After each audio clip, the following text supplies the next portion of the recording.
Vamos a comenzar con una palabra de oración. Nuestro Padre y nuestro Dios, al llegar ya a la conclusión de este día, queremos agradecerte por las bendiciones que nos has derramado. Queremos agradecerte que podemos ahora terminar este día estudiando este tema tan importante. Pedimos la presencia de tu Santo Espíritu. Te ruego que no solamente los que estamos aquí seamos bendecidos por lo que vamos a estudiar, sino todos aquellos que ven esta presentación por YouTube y también por nuestros canales de televisión. Te lo imploramos en el nombre precioso de nuestro Señor Jesús. Amén. Amén. Quiero introducir el tema. Ustedes tienen la historia allí en su manual. Hace unos años prediqué una serie de temas en una semana de oración en nuestra Universidad Adventista del Plata en Argentina. Fue una serie sobre los mensajes de los tres ángeles, abreviada, eran menos temas, pero el tema central era estudiar las frases de los mensajes de los tres ángeles. Uno de los temas que presenté se basó en la ramera de Apocalipsis, el capítulo 17. La noche que prediqué ese tema, le avisé a los que estaban escuchando que iba a dar solo las características de la ramera, pero que no iba a identificar cuál poder era representada por la ramera. Presenté esa noche las características, todas las características. Una ramera es una iglesia apóstata, es una iglesia que ha dominado a las naciones, una iglesia que se entremezcla con los sistemas políticos, sus colores son púrpura y escarlata, tiene mucho oro y plata y piedras preciosas, tienen hijas que nacieron de ella. Di todas las características, pero no dije a qué sistema apuntaba. El siguiente día estaba en las entrevistas privadas con los alumnos, como siempre sucede cuando uno da una semana de oración en una institución adventista.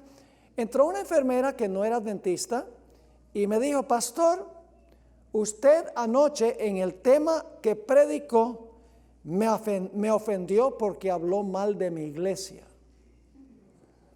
Le dije con todo respeto: por favor, perdone, pero yo no mencioné anoche ningún nombre de ninguna iglesia.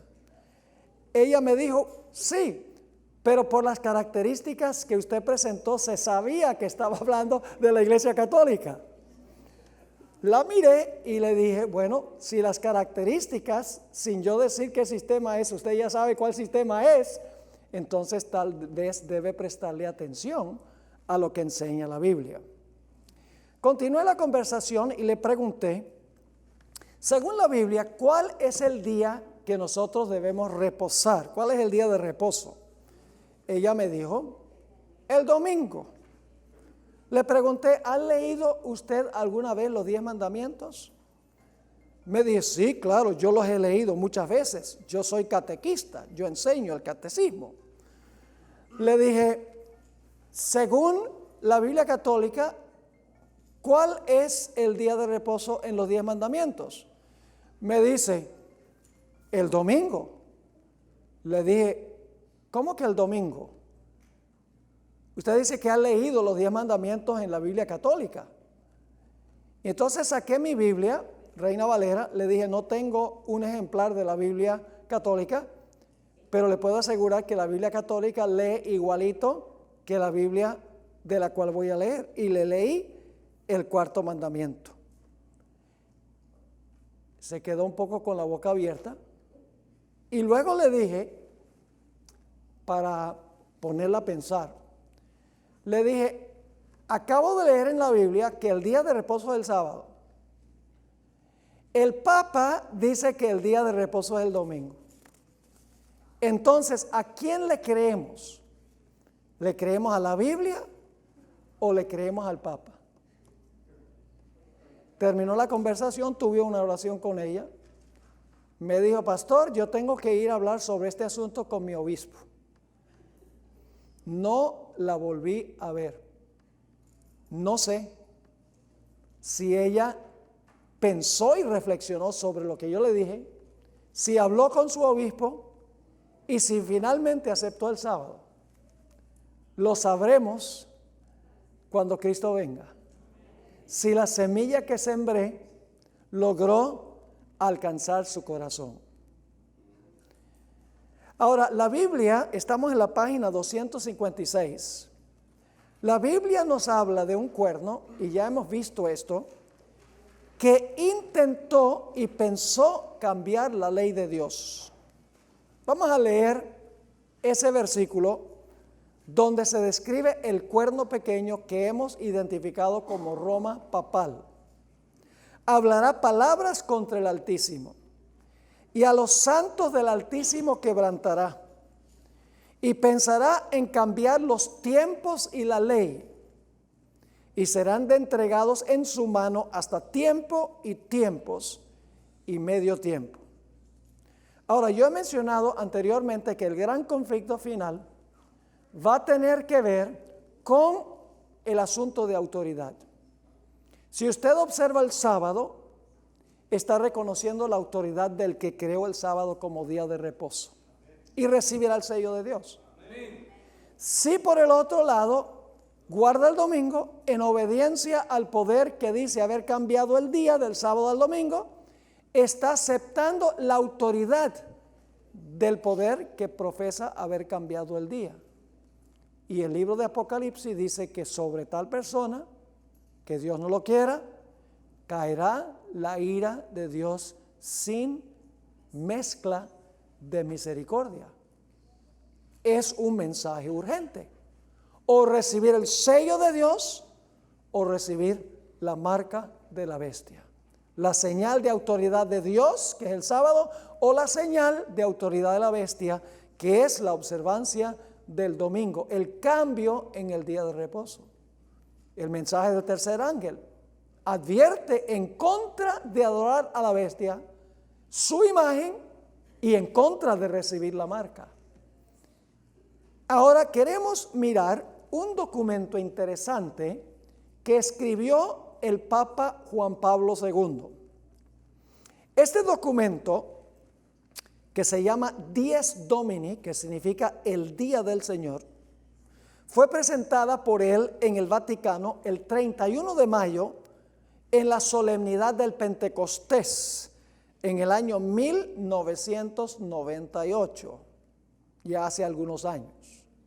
Lo que queremos hacer es ver lo que dice la Biblia y ver lo que dice el Papa Juan Pablo II en la carta pastoral Dies Domini, para ver si lo que dice la Biblia y lo que dice el Papa concuerdan, o para ver si están en contradicción.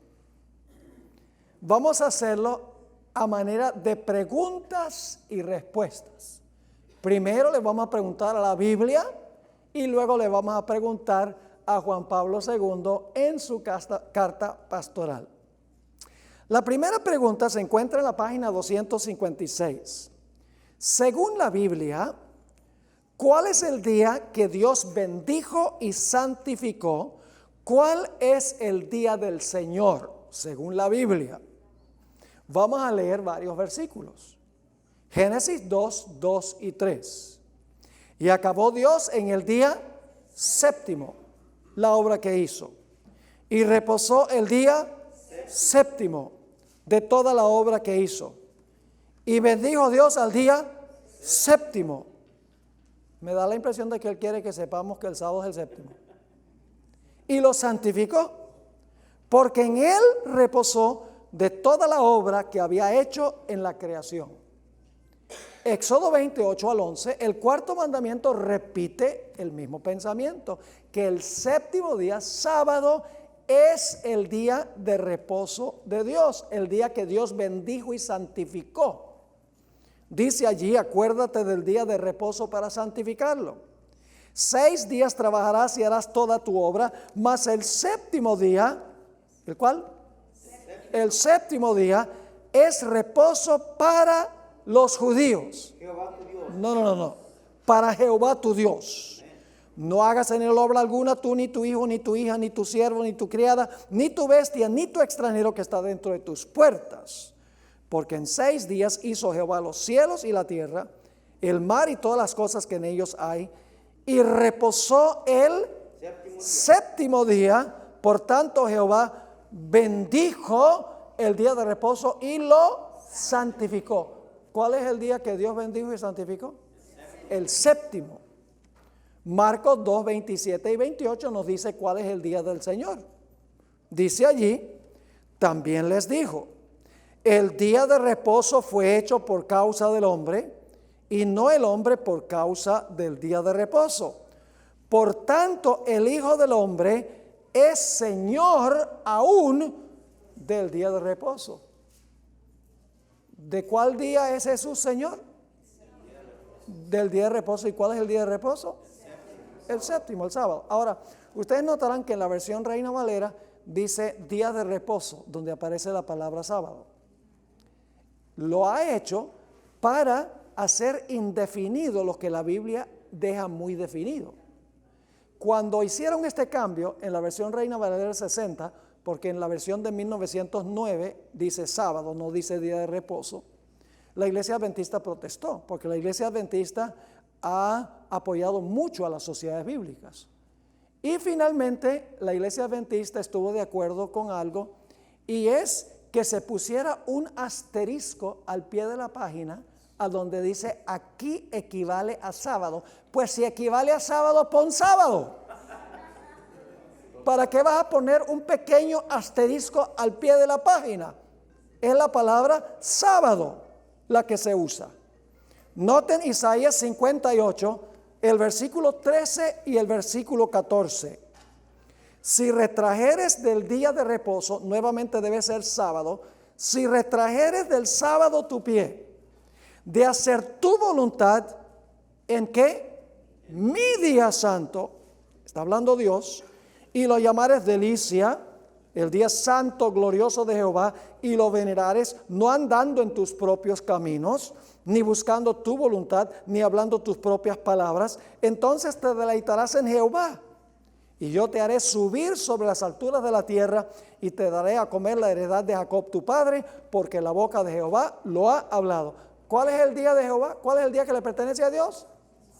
El sábado. Lo dice clarito. Ahora nos preguntamos, según Juan Pablo II, en su carta pastoral Dies Domini, ¿cuál es el día del Señor? El día de descanso, que se está refiriendo al domingo aquí, es tal ante todo porque es el día bendecido y santificado por Dios, o sea, separado de los otros días para ser entre todos el día del Señor. ¿Cuál es el día del Señor según Juan Pablo II? El día del Señor es el domingo, día bendecido y santificado por Dios, según él. Me gustaría saber cuál versículo de la Biblia dice que el domingo fue santificado y bendecido por Dios. Samuel Bacchiocchi, hace algunos años, quien sacó su doctorado en la Gregoriana, allá en Roma, escribió muchos libros sobre el sábado, murió hace unos años, escribió lo siguiente: si Pablo o algún otro apóstol hubiera intentado promover el abandono del sábado, que era una institución milenaria profundamente arraigada en la conciencia religiosa del pueblo, para reemplazarlo con la observancia del domingo, se hubiera levantado gran oposición por parte de los judíos cristianos, como sucedió en el caso de la circuncisión. La falta de cualquier eco de controversia en cuanto al sábado y al domingo en el Nuevo Testamento es una evidencia contundente de que el inicio de la observancia del domingo fue un fenómeno post-apostólico. ¿Ustedes creen que si Pablo y los apóstoles hubieran dicho ya no hay que guardar el sábado, hay que guardar el domingo, no encontraríamos nada en el libro de Hechos de los Apóstoles donde los judíos protestan? Si protestaron en cuanto a la circuncisión, no hubieran protestado en cuanto al sábado. Ahora, la segunda pregunta. Según la Biblia, estamos en la mitad de la página 257, según la Biblia, ¿cuál es el día que está en el mismo centro de todo culto y adoración? ¿qué día distingue al creador de sus criaturas? Vamos a ver qué dice la Biblia. Apocalipsis 14, 6 y 7. Y vi volar por en medio del cielo a otro ángel que tenía el evangelio eterno para predicarlo a los moradores de la tierra, a toda nación, tribu, lengua y pueblo, diciendo a gran voz: temed a Dios y dadle gloria, porque la hora de su juicio ha llegado. Y ahora escuchen, ¿cuál es el centro de culto y adoración? Adorad a aquel que hizo el cielo y la tierra, el mar y las fuentes de las aguas. ¿De dónde viene este lenguaje? Del cuarto mandamiento, y aún más atrás, ¿de dónde viene? Del relato de Génesis. ¿Y cuál es la señal en el cuarto mandamiento y en el libro de Génesis de adoración al Creador? El sábado. Así que claramente el sábado está en el centro mismo de la adoración y el culto, porque el sábado es lo que distingue al Creador de sus criaturas. Éxodo 20:11 dice lo mismo. Porque en 6 días hizo Jehová los cielos y la tierra, el mar y todas las cosas que en ellos hay, y reposó en el 7º día.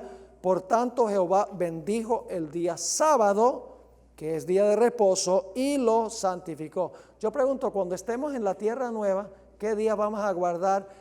¿Qué día vamos a ir a adorar a Jehová? ¿Cuál va a ser el día del centro de la adoración a Jehová? Isaías 66, 22 y 23 dice: porque como los cielos nuevos y la tierra nueva que yo hago permanecerán delante de mí, dice Jehová, así permanecerá vuestra descendencia y vuestro nombre. Y de mes en mes y de sábado en sábado vendrán todos los judíos. No dice los judíos, dice vendrán todos. En el hebreo dice vendrá toda carne. ¿A qué? Adorar delante de mí, dice el Señor. ¿Cuál es el centro de todo culto y adoración? El sábado, porque el sábado es la señal que distingue al Creador de sus criaturas. Pero ¿qué dice el Papa Juan Pablo II en su carta pastoral Dies Domini? En la página 258, Dies Domini, párrafo 19, dice: esta profunda relación del domingo con la resurrección del Señor es puesta en relieve con fuerza por todas las iglesias, tanto en Occidente como en Oriente. En la tradición de las iglesias orientales en particular, cada domingo es Anastasimos Gemera, el día de la resurrección, y precisamente por ello es el centro de todo culto. Según Juan Pablo II, ¿cuál es el centro de todo culto? El domingo, no el sábado. Vamos a la pregunta número 3. Según la Biblia, ¿cuál es la señal entre Dios y su pueblo? Ezequiel 20:12. Y les di también mis días de reposo, mis sábados. Voy a decir sábados de ahora en adelante, porque eso es lo que dice en el hebreo. Y les di también mis sábados, para que fuesen por, ¿qué cosa? Señal entre mí y ellos, para que supiesen que yo soy Jehová que los santifico. En el versículo 20 dice: y santificad mis sábados, y sean por señal entre mí y vosotros, para que sepáis que yo soy Jehová vuestro Dios. ¿Cómo sabemos que Jehová es nuestro Dios? Porque observamos el sábado como señal. Ahora la pregunta clave es, según Juan Pablo II, en Dies Domini, ¿cuál es la señal que distingue al verdadero pueblo de Dios? Dies Domini, párrafo 21. El libro de Apocalipsis testimonia la costumbre de llamar a este primer día de la semana el día del Señor. De hecho, esta será una de las características que distinguirá a los cristianos respecto al mundo circundante. ¿Qué distingue a los cristianos del mundo circundante según Juan Pablo II? El domingo, que él dice que es el día del Señor. Ahora, ustedes van a encontrar debajo de esto unos comentarios muy importantes. Según los estudiosos de la cronología bíblica, el libro de Apocalipsis y el Evangelio según San Juan se escribieron más o menos al mismo tiempo, al final del primer siglo. En ninguno de los libros que escribió Juan aparece la expresión domingo es el día del Señor. En ninguna parte dice que es un memorial de la resurrección. En ninguna parte dice que el domingo es santo. En ninguna parte dice que es el día de reposo. En ninguna parte dice que se debe ir a la iglesia o que se debe honrar porque Cristo resucitó ese día.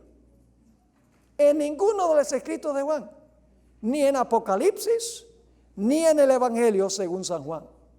Es más, unos 100 años después de la resurrección de Jesús, la iglesia honraba la resurrección anualmente. No semanalmente, anualmente, celebrándolo el día de la Pascua, el 14 de Nisan. No importaba en qué día de la semana caía la resurrección. Hasta fines del primer siglo se observaba anualmente en el día en que se celebraba la Pascua. Pero en el segundo siglo de la historia de la iglesia, el obispo Víctor excomulgó a los cristianos en Asia por no conmemorar semanalmente la resurrección, los domingos. Ahora, en los párrafos 20 y 21 de su carta pastoral, Juan Pablo II cita todos los textos de los evangelios que dicen que Jesús resucitó el domingo. Dice allí, en todos los evangelios, que Cristo resucitó el domingo. Los usa para defender la observancia del domingo, pero sencillamente la Biblia dice que Cristo resucitó el domingo. No dice que es santo, ni que debemos ir a la iglesia, ni que es el día del Señor. Hace una lista Juan Pablo II de todo lo que pasó el domingo. Dice, Jesús caminó a Emaús con 2 seguidores el domingo. Se encontró con los 11 apóstoles el domingo en la noche, que dicho sea de paso, si fue domingo en la noche ya era lunes. Una semana después apareció a los 11 otra vez el domingo. El día del Pentecostés fue el domingo. Allí cayó el Espíritu Santo un domingo. Se hizo la primera proclamación del Evangelio el domingo. Los primeros bautismos fueron el domingo. Y cualquier persona que no estudia la Biblia ve todas esas cosas que el Papa menciona como ocurriendo el domingo y dice, pues el domingo es súper importante entonces. Ahora escuchen el siguiente párrafo. Hasta el Concilio Vaticano II, que ocurrió entre 1962 y 1965, los teólogos católicos se defendían contra los protestantes, diciendo que al guardar el domingo, los protestantes estaban obedeciendo la autoridad de la Iglesia Católica. Pero ahora que el papado se está arrimando a los protestantes, la Iglesia Católica sabe que no puede convencer a los protestantes que guarden el domingo por la tradición de la Iglesia. De modo que usa los mismos argumentos que usan los protestantes en contra del sábado. En Dies Domini, párrafo 30, encontramos lo que dice el Papa Juan Pablo II en cuanto a la señal que distingue a los verdaderos cristianos del mundo. Dice allí, a las puertas del tercer milenio, la celebración del domingo cristiano, por los significados que evoca y las dimensiones que implica en relación con los fundamentos de la fe, continúa siendo un elemento característico de la identidad cristiana. ¿Qué es lo que identifica a los cristianos? El domingo. En el párrafo 7, él dice, este es un día, el domingo, que constituye el mismo centro de la vida cristiana. ¿Es bíblico eso? No. Siguiente pregunta, número 4. Según la Biblia, ¿cuál es el único mandamiento que reúne las 3 características indispensables de un sello? según la Biblia, ¿cuál es el día que está por encima de todos los demás días? Pues vamos a leer lo que dice la Biblia. Éxodo 20 y el versículo 11. Porque en 6 días hizo Jehová los cielos, la tierra, el mar y todas las cosas que en ellos hay. ¿Son los 3 elementos de un sello, sí o no? Sí. Un sello, para que sea auténtico, tiene que tener la función o la posición del que está usando el sello, su nombre y el territorio sobre el cual gobierna. Por ejemplo, el sello presidencial de los Estados Unidos dice Donald Trump, su función presidente, territorio, Estados Unidos de América. ¿Cuál es el único mandamiento de los 10 mandamientos que tiene esos 3 elementos? Solamente el mandamiento del sábado, como pueden ver aquí. Ahora, hay algo muy interesante.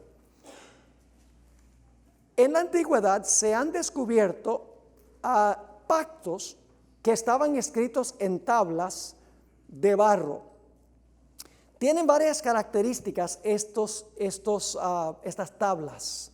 Eran pactos entre un rey mayor y un rey menor. Ahora, este pacto estaba escrito, como mencioné, en tablas de barro. Las tablas estaban escritas por ambos lados. Se escribía el documento por delante y luego se volvía a escribir el documento por detrás. Y en el centro, cuando el barro estaba todavía suave, colocaban un sello bien grandote en todo el centro a donde estaba la escritura, y el sello, pues lógicamente cuando se imprimía el sello, se borraba mucha de la escritura. Por eso se volvía a escribir el documento en la parte de atrás. La parte de adelante con el sello demostraba que era auténtico, y luego podían leer atrás de la tabla el documento en su totalidad. Y los sellos, las tablas con el sello, tenían los 3 elementos. Hace algunos años estaba yo en la Universidad de Andrews y descubrí esto. Estaba buscando durante una vacación, me iba a la biblioteca a buscar material para fotocopiar, para poner en mi archivo. Conseguí unos libros bien grandotes que se llaman Ugarítica. Yo no sé por qué bajé ese libro, y monstruoso, grandísimo. Y me puse a voltear las páginas y de repente me encuentro todas estas tabletas, como las tablas donde fueron escritos los 10 mandamientos. Y descubrí que estas tablas eran pactos entre un rey mayor y un vasallo, un rey vasallo o un rey siervo. Eran pactos. Y el rey mayor estaba el nombre del rey mayor era Nicmadu. El rey del subalterno era Supiluliuma. Y yo estaba en francés los subtítulos, pero más o menos puedo leer algo de francés. Y luego me di cuenta de algo muy interesante. En un lado de la página estaba la tableta con el sello bien grandote impreso en medio de la tableta, dándole autenticidad. Y decía el subtítulo, decía el nombre del rey, el territorio sobre el cual gobernaba y la función que desempeñaba, rey. En el otro lado de la página estaba la misma tableta, pero por el otro lado. Y estaba todo lo que estaba en la parte de adelante, estaba en la parte de atrás. Y luego me puse a pensar, dije, oye, los 10 mandamientos también fueron escritos en tablas, pero de piedra. Y posiblemente esto les sorprenda, pero los 10 mandamientos estaban escritos por ambos lados, según Éxodo 32, 15 y 16. Yo pregunto, ¿los 10 mandamientos son un pacto entre el gran Dios y su pueblo? Amén. Sí, Señor. ¿Dónde esperaríamos conseguir el sello de Dios en los 10 mandamientos? En el centro de los 10 mandamientos. ¿Y cuál mandamiento está en el centro de los 10 mandamientos? El mandamiento del sábado. Así que la arqueología nos ayuda a entender que el sello de Dios está en el centro de su ley, porque así se escribían pactos en la época cuando Dios dio los 10 mandamientos. Ahora, según el Papa Juan Pablo II, la pregunta es, ¿sobre qué día ha colocado Dios su sello?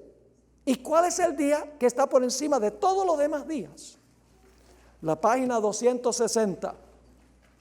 En el párrafo 23 escribió el Papa: a su vez, Agustín observa, está citando ahora a San Agustín, por esto el Señor imprimió también su sello a su día, que es el tercero después de la pasión.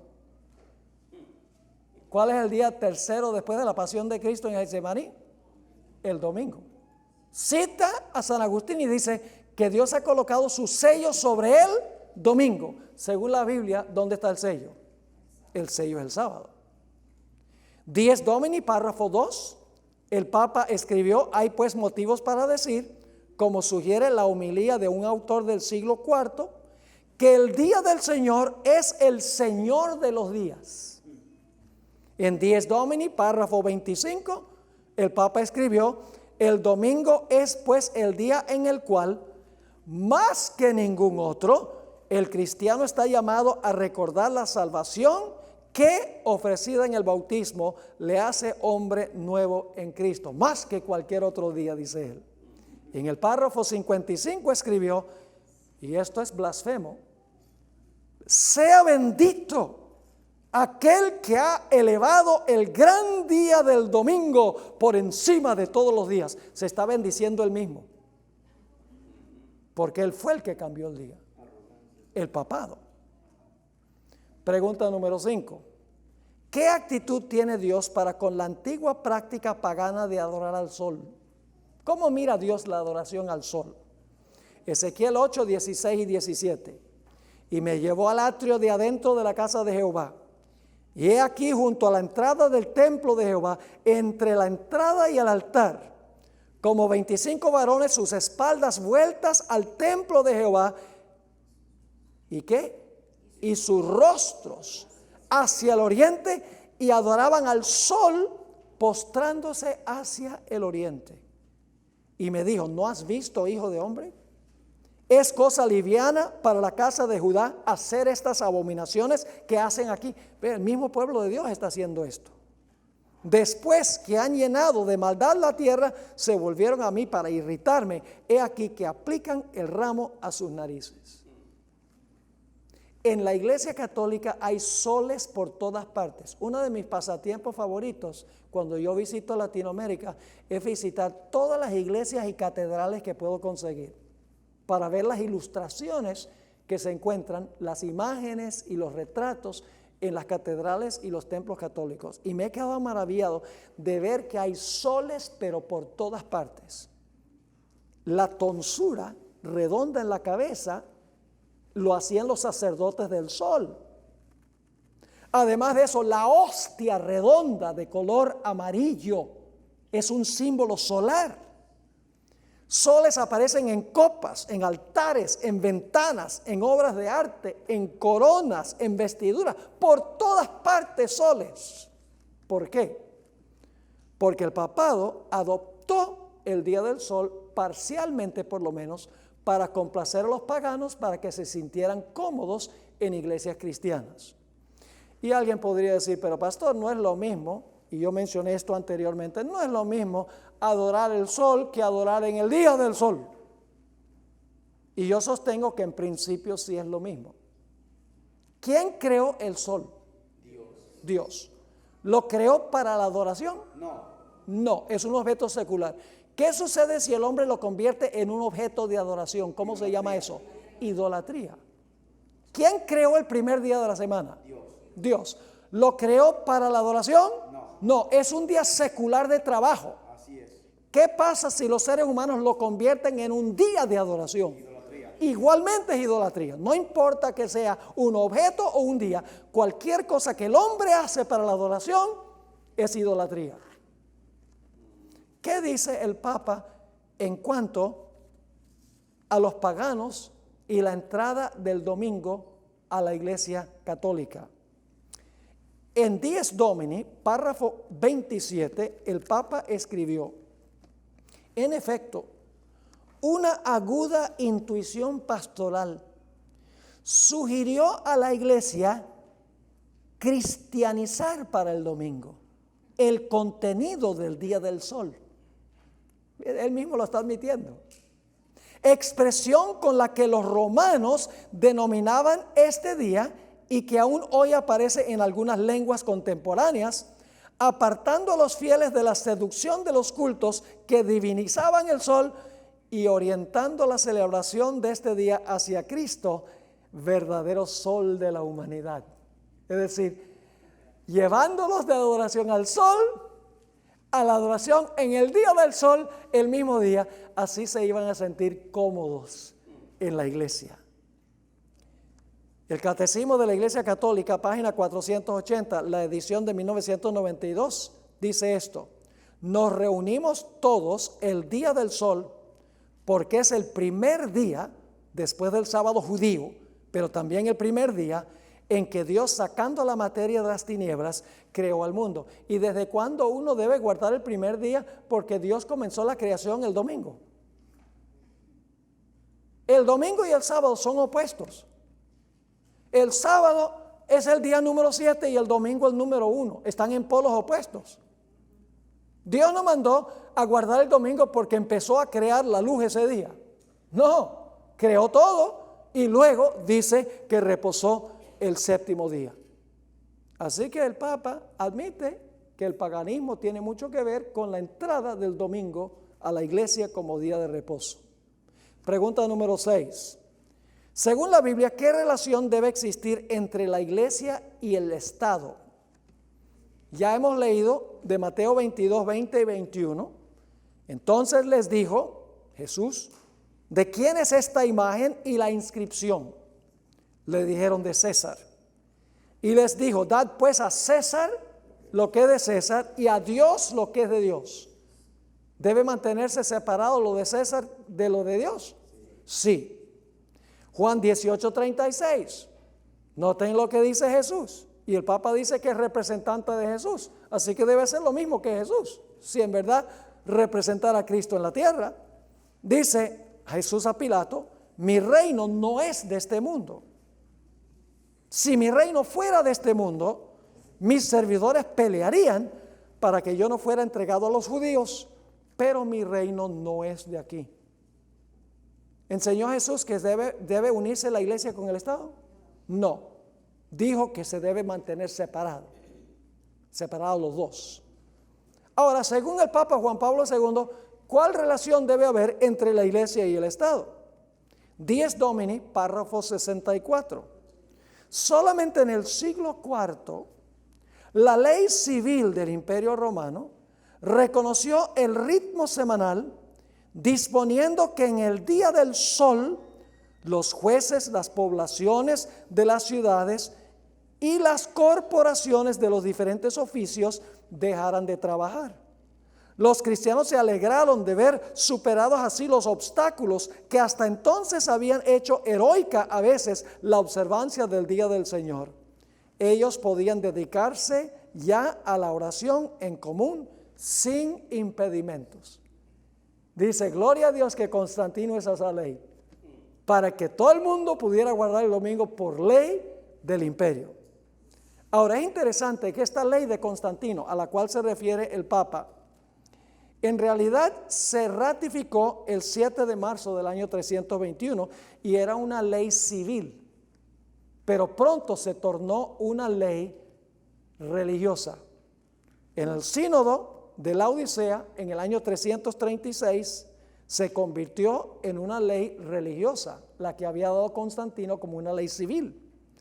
Dice la parte de esta ley de Constantino que todos los jueces, todos los habitantes de las ciudades y todos los comerciantes descansen, ¿cuándo?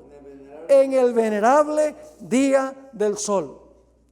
Y el sínodo de la Odisea, en el año 336, confirmado en el concilio ecuménico de Calcedonia en el año 451, el sábado civil se convirtió en el sábado religioso. Leo: los cristianos no han de judaizar descansando el sábado, sino que deberán trabajar ese día. Más bien, siendo cristianos, deben honrar especialmente el día del Señor, no trabajando, si fuere posible, en ese día. Si se les hallare judaizando, es decir, si se les halla guardando el sábado, que sean anatema de Cristo. No duró mucho para que la ley civil se convirtiera en una ley religiosa impuesta por la iglesia. Ahora, según el Papa, ¿qué relación debe existir entre la iglesia y el Estado? Dies Domini, párrafo 66. A este respecto, mi predecesor León XIII, en la encíclica Rerum Novarum, presentaba el descanso festivo del domingo, escuchen esto, como un derecho del trabajador que el Estado debe garantizar. El Estado debe garantizar que la gente guarde el domingo. Interesante. En el párrafo 67 escribió lo siguiente: por eso es natural que los cristianos procuren que, incluso en las circunstancias especiales de nuestro tiempo, la legislación civil tenga en cuenta su deber de santificar el domingo. Clarito. En el párrafo 74, en realidad esto es el párrafo 74 de la exhortación apostólica Sacramentum Caritatis del Papa Benedicto XVI, escribe: es particularmente urgente en nuestro tiempo recordar que el día del Señor es también el día de descanso del trabajo. Esperamos con gran interés que la sociedad, ahora escuchen, que la sociedad civil lo reconozca así también, a fin de que sea posible librarse de las actividades laborales sin sufrir por ello perjuicio alguno. Y el Papa Francisco I está presionando fuertemente para que los señores capitalistas que abusan de sus trabajadores poniéndolos a trabajar el domingo, le den el domingo libre a sus trabajadores. Pregunta número 7. Según la Biblia, ¿cuál fue el día que Jesús especialmente aliviaba las penas y los sufrimientos de sus semejantes? Bueno, el Señor hizo muchísimos de sus milagros para aliviar a los sufrientes los sábados. Aquí tienen una lista: un hombre con una mano seca, echó demonios en sábado, sanó a la suegra de Pedro en sábado, una mujer doblada que no se podía enderezar, un hombre hidrópico, un paralítico por 38 años, un ciego de nacimiento. Jesús usaba especialmente el sábado para beneficiar a los pobres, a los enfermos y los necesitados. Pero según el Papa, ¿cuál es el día que debemos hacer eso? Noten lo que dice Dies Domini. Si este domingo es día de alegría, es preciso que el cristiano manifieste con sus actitudes concretas que no puede ser feliz solo. Él mira a su alrededor para identificar a las personas que necesitan su solidaridad. Puede suceder que en su vecindario o en su ámbito de amistades haya enfermos, ancianos, niños e inmigrantes que precisamente en domingo sienten más duramente su soledad, sus necesidades, su condición de sufrimiento. Ciertamente la atención hacia ellos no puede limitarse a una iniciativa dominical esporádica, pero teniendo una actitud de entrega más global, ¿por qué no dar al Día del Señor un mayor clima en el compartir, poniendo en juego toda la creatividad de que es capaz la caridad cristiana? Invitar a comer consigo a alguna persona sola, visitar enfermos, proporcionar comida a alguna familia necesitada, dedicar alguna hora a iniciativas concretas de voluntariado y solidaridad. Sería ciertamente una manera de llevar en la vida la caridad de Cristo recibida en la mesa eucarística. ¿Cuál es el día entonces para ayudar a los necesitados y los enfermos y los ancianos? El domingo. Pregunta número 8. Según la Biblia, el pueblo de Dios guardará el sábado en el futuro en conmemoración de la nueva creación. ¿Correcto? Ya lo leímos, Isaías 66, porque como en los cielos nuevos y la tierra nueva que yo hago permanecerán delante de mí, dice Jehová, así permanecerá vuestra descendencia y vuestro nombre. Y de mes en mes y de sábado en sábado vendrán todos a adorar delante de mí, dijo Jehová. Pero ¿qué dice el Papa en Dies Domini? Dice lo siguiente: ¿cuál día se va a guardar en el futuro?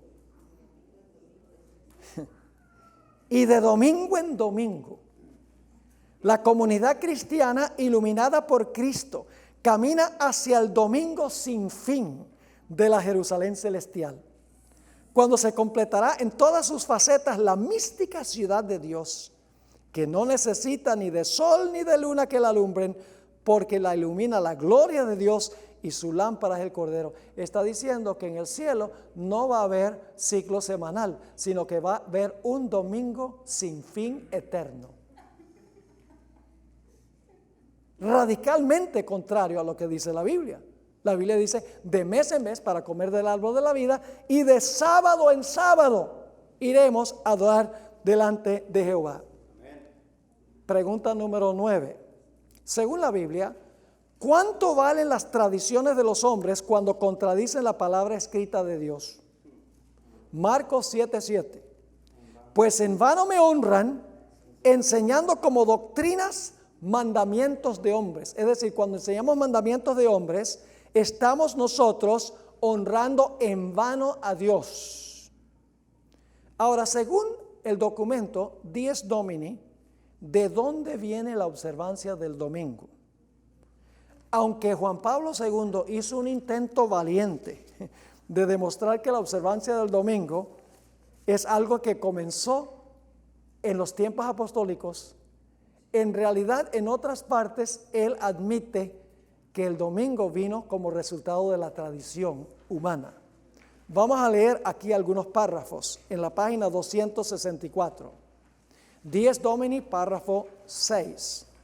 Parece necesario más que nunca recuperar las motivaciones doctrinales profundas que son la base del precepto ¿qué? El domingo es un precepto ¿qué? Eclesial, para que todos los fieles vean muy claro el valor irrenunciable del domingo en la vida cristiana.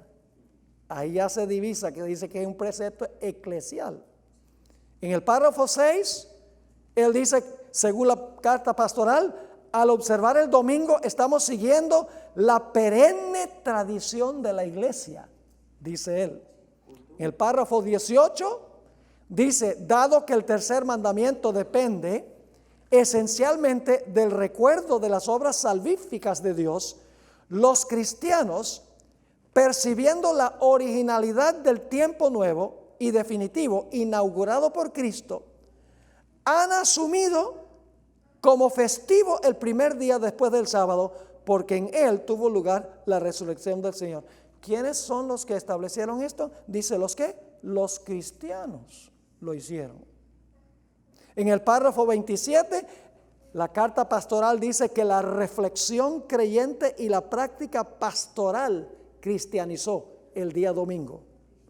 En el párrafo 63 dice, así se entiende por qué los cristianos, anunciadores de la liberación realizada por la sangre de Cristo, se sintieran autorizados. ¿Quiénes se sintieran autorizados?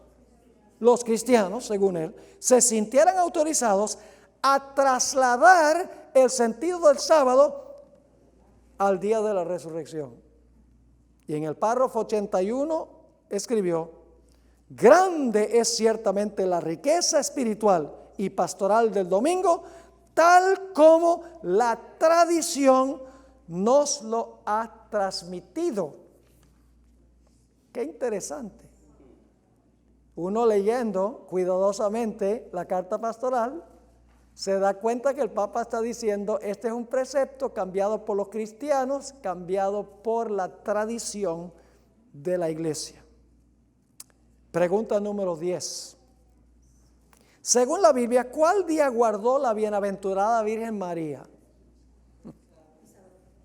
Vamos a ver. Esto se encuentra en Lucas 23, 54 al 56. No tienen la referencia ahí, pero lo pueden anotar. Lucas 23, 54 al 56. Y las mujeres que habían venido con él desde Galilea, siguieron también y vieron el sepulcro y cómo fue puesto su cuerpo. Y vueltas, prepararon especies aromáticas y ungüentos y descansaron el domingo conforme al mandamiento.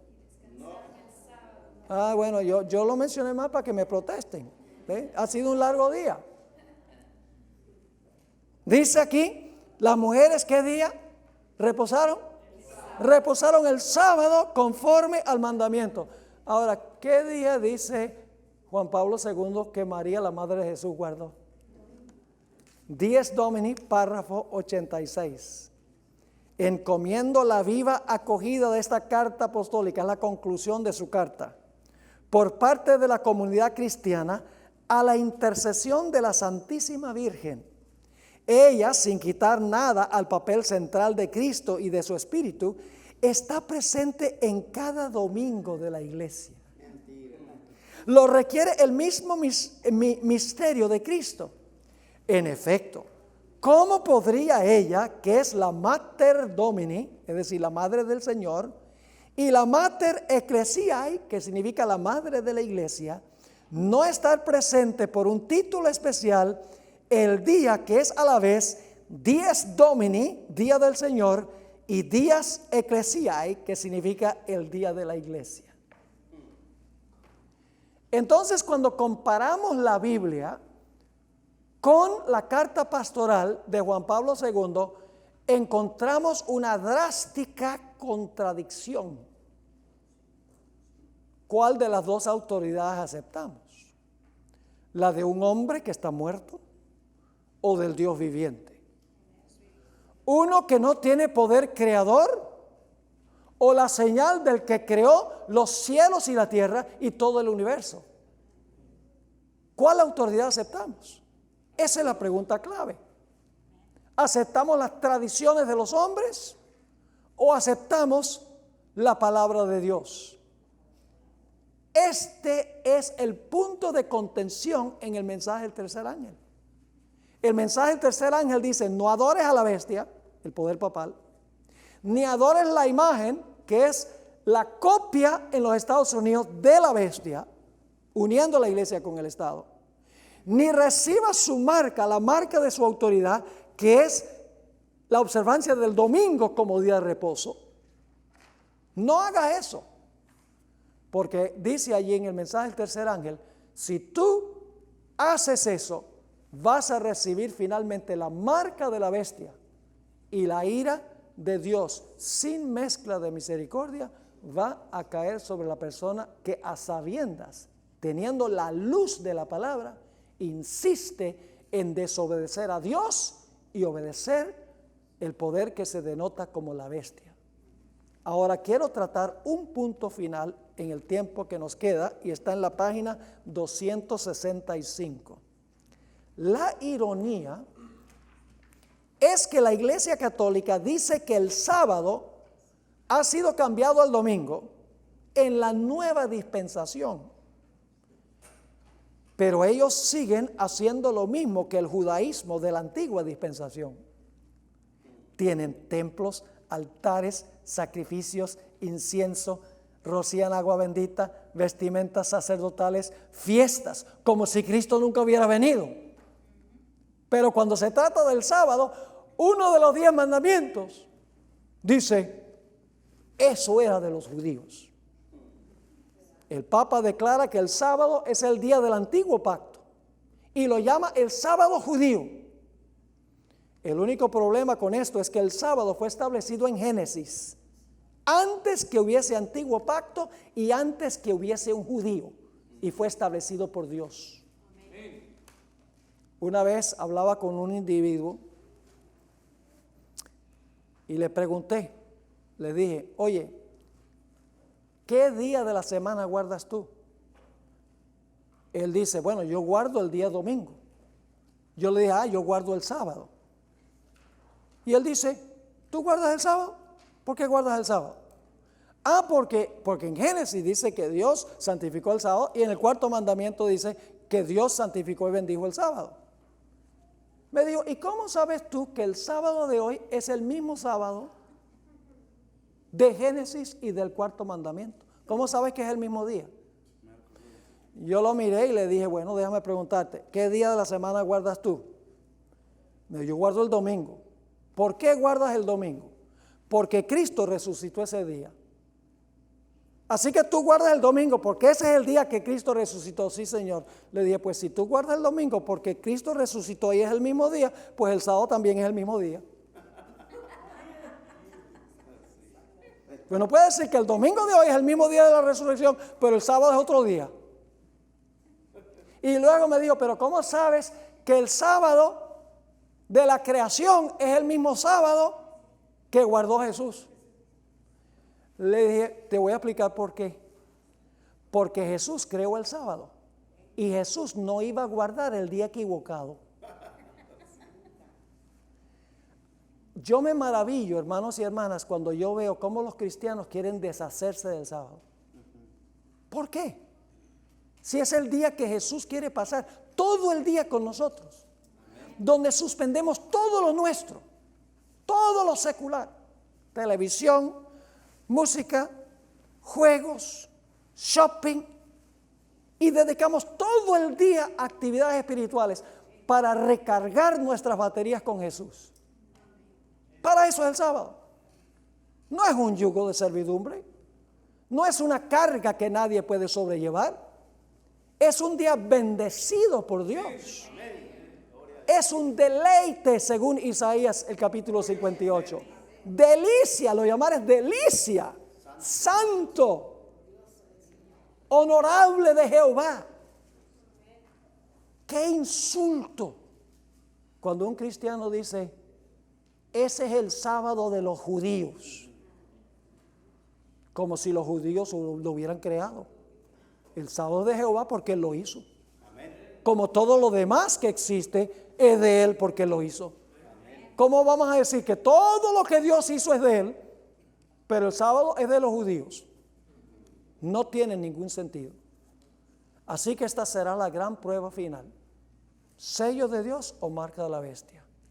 ¿Reconocemos la autoridad de Dios guardando su santo sábado?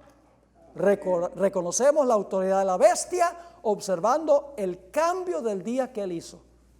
Y esta será la gran prueba final que dividirá al mundo al final en dos grupos.